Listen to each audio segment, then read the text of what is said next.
नमस्कार, जय शिवराय मित्रांनो, पीक विम्या संदर्भात आजच्या व्हिडिओच्या माध्यमातून काही महत्त्वाच्या अपडेट जाणून घेण्याचा आपण प्रयत्न करू। तत्पूर्वी चॅनलवर पहिल्यांदा आलेले असाल तर चॅनलला सबस्क्राइब करा, व्हिडिओला लाईक करा, कारण आपल्या या चॅनलच्या माध्यमातून आपण वेळोवेळी शेतकऱ्यांपर्यंत योग्य आणि खरी माहितीच पोहोचवण्याचा प्रयत्न करत असतो। चला तर मित्रांनो बघूया। माहिती घ्यावं म्हणलं तुमच्याकडून। आता ते क्लेम वगैरे आता पाऊस भरपूर चालू आहे, मग आता क्लेमचं कसं? क्लेमचं काय नाही, क्लेम केलं तरी कोणी येणार नाही। नाही मग आता सर्वेक्षण कसं होणार सर? सर्वेक्षण क्रॉप कटिंग वरच। क्रॉप कटिंग म्हणजे कंपनी वाले तुमचे कंपनीचे प्रतिनिधी शेवटच्या टप्प्यात येणार असत ना? शेवटच्या टप्प्यात जे कापणी काढणार ना, त्याच्या उत्पन्नावर समजा सरासरी उत्पन्न किती घट झाली का की भर झाली, घट झाली असेल तर किती घट झाली त्यावरून।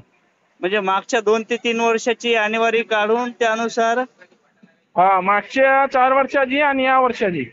बर, समजा जर मागच्या वर्षी 5 क्विंटल अवरेज झाला एकरी, तर आता सरासरी 2 यायला पाहिजेत, 2-3 असंच।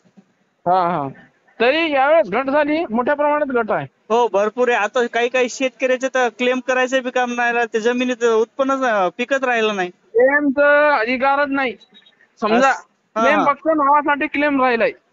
बर, मग करता येईल का नाही करता येईल शेतकऱ्याला?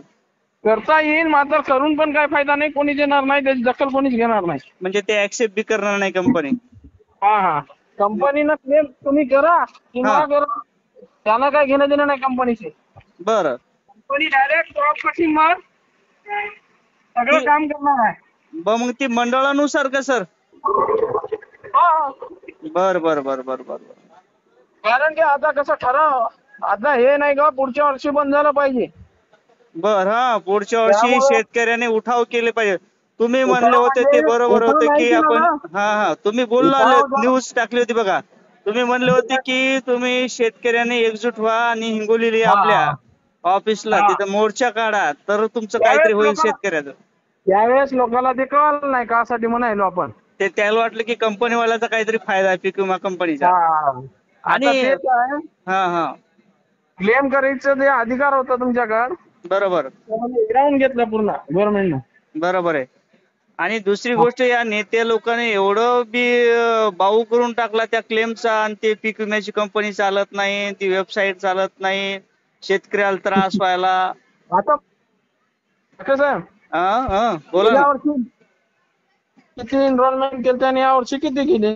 बरोबर। चला भेटू अशाच नवीन माहितीसह पुढील व्हिडिओमध्ये। तोपर्यंत जय हिंद, जय महाराष्ट्र।